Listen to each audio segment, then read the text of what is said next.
Junk Removal Warriors? Joseph here, Vets Hall Junk Removal, Stafford, Virginia. Hope wherever you are, you're staying busy and making money in junk removal. I wanted to give you a few tips, and hopefully you can find value in these tips and apply them to your business on what you can do right now, guys, in these times that we're being affected. And from what I understand, from what a lot of the junk removal entrepreneurs are saying in the various junk removal owner groups, a lot of guys are slow and they're not doing very much work. I reached out and I stay in constant contact with all of my locations, and we're busy, guys. I think we're busy because we're proactive. So I really wanted to share with you this morning what I believe you can do to be proactive and drum up business for your business, because you have to think out of the box. These are the times that you need to think out of the box. Anybody can do well.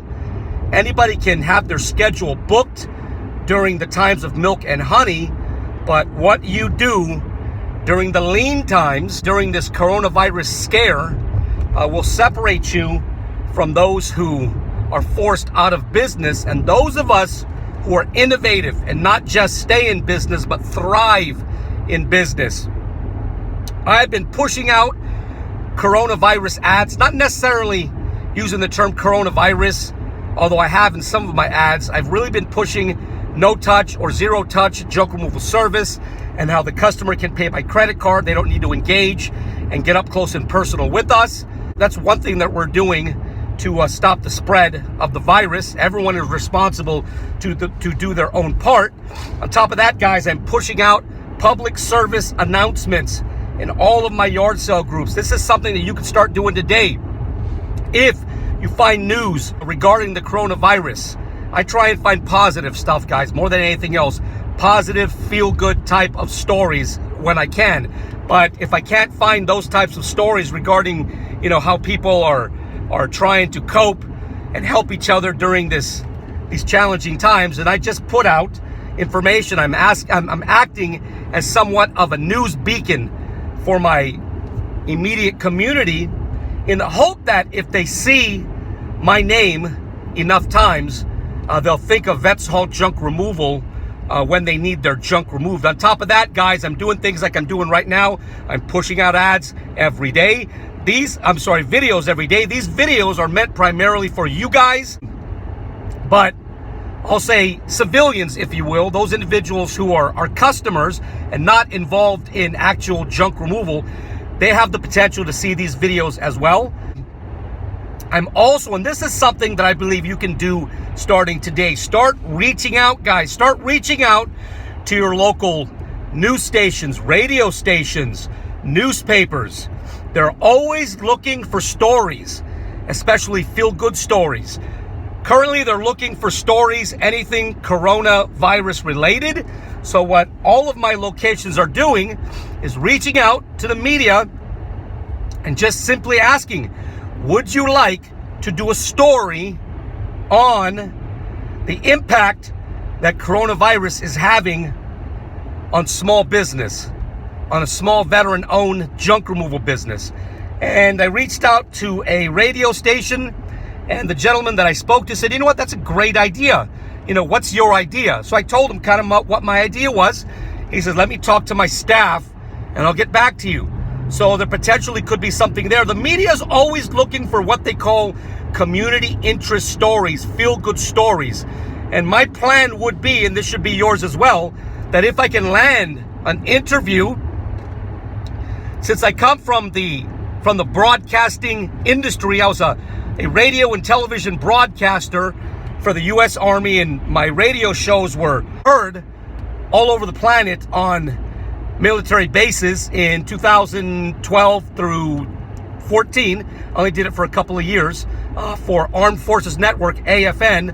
But that's my background, guys. So my plan would be, eventually the reporter is going to ask, what are we doing to help stop the spread? What are we doing to cope, with this whole coronavirus scare? My response would be, well, one way that we have adapted and overcome to be able to keep our doors open is to offer zero touch or no touch junk removal service. And I go on to say something like, so that we could still offer a very valuable service to the customer. Our business is not put in jeopardy of going under, and the customer can pay over the telephone. It's just very simple, guys. That's one more way that you can get the word out about your zero touch or curbside junk removal pickup. And at least for our brand, everyone likes to help a veteran. Everyone has a soft spot for veterans. And if nothing else, guys, if nothing else, it's free advertising. I would also suggest Bernard McCarthy, Twin Peaks Trailer Trash.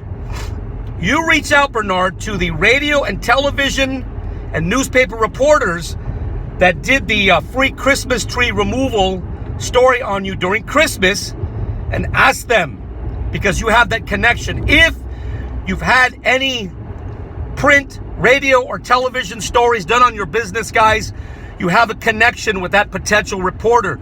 Reach out to that reporter. They know you. They're more likely to do a story on you if it's a good story and if they've interviewed you before. And Jonathan Schaefer, like I said, had a newspaper article done on him last year. So he's working on reaching out to that reporter and asking if they'd like to do a story on us. Guys, you got to think outside the box, okay? I was racking my brain last night. What can I do to keep us in the news? What can I do to get us noticed? It's great to be pushing out these ads. It's great to be doing, videos, but we need to think outside of the box. Like I said in the beginning of this video, there are going to be two types of junk removal companies and owners in this business. Those who stay busy because they're innovative and they think out of the box, and they're always looking to identify opportunities and new ways of doing things. Thus, my mantra, ABI, always be improving. I might change it to ABT. Always be thinking, and always be innovating, guys. And then there's the other junk removal entrepreneur and company who's not going to be working at all, who will wonder when the next junk job is going to come along, and who will worry if their doors will be closing and if they'll have to be put out of business. Guys, it's all about innovation. You must be innovative. So Bernard McCarthy, my suggestion to you, Twin Ports Trailer Trash, and everybody else out there, guys, is it a little scary perhaps to some of you to do an interview? It can be. It's a little intimidating, but they're just regular people, guys, and they need something that you have. How has the coronavirus impacted your small business? And if you do not know how to reach out, I'm sorry for the light, guys. If you do not know how to reach out to these media outlets, there's no magic formula. You can do a press release, which you can find a press release online, fill in the blanks, or you can just call the radio station, the television station, the media outlet. Just say, hey, this is me. This is what I'm doing. I'm feeling an impact. Would you like to do an article on me? So there's no magic formula, guys. They're just people. So that being said, guys, let me hear your thoughts on this. If you need any guidance, I think I might have a template somewhere for a press release. But if not, guys, like I said, they're all over the internet. If you like the type of things I talk about, would you subscribe to my YouTube channel? Yes, lastly, guys, your mentality, your motivation has to be as such that you're in it for the long haul. You've worked too hard and too long to build your junk removal business to allow something this minor to put you out of business, guys. So that being said, if you like the type of things I talk about, would you subscribe to my YouTube channel? Additionally, I love to read your comments, and they also help me get better ranking on YouTube. You want to be made aware the very next time I make a video, hit the bell icon. If you're in Northern Virginia and you have stuff that you need to have removed, maybe you need to reclaim your space, you can reach out to us at 540-657-VETS. That's 540-657-VETS. You can also find us on VetsHaulJunk.com. That's VetsHaulJunk.com. I'm Joseph, owner of Vets Haul Junk Removal, LLC in Stafford, Virginia. And we are on the move, making things happen. Hoo-ah. Talk to you next time. See ya.